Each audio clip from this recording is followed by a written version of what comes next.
Brother, sister, தயவு செய்து உங்கள் சமாதானத்தை காத்துக்கொள்ளுங்கள்.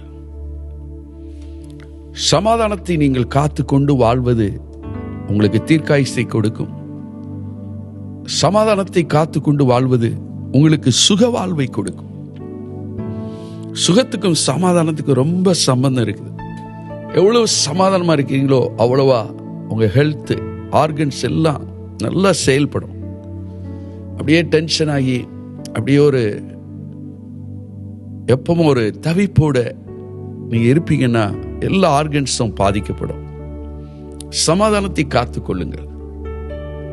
வீண் வார்த்தைகளை பேசாதபடி. உங்க வீட்டில் வீண் வார்த்தைகளை பேசினாலே சமாதானம் கெட்டு போயிடும்.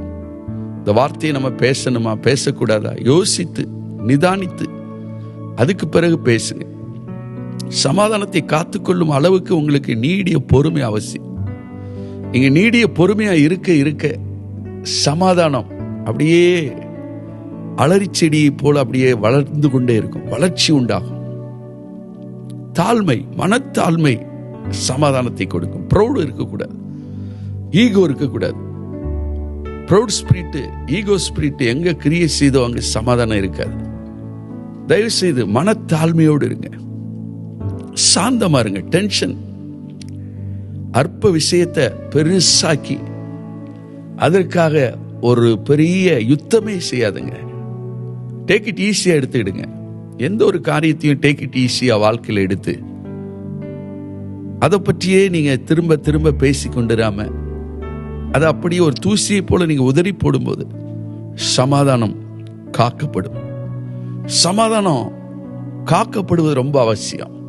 ஒருவருக்கு பிரியமாய் ஒருவர் நடந்து சமாதானத்தை உண்டு பண்ணுங்கள்.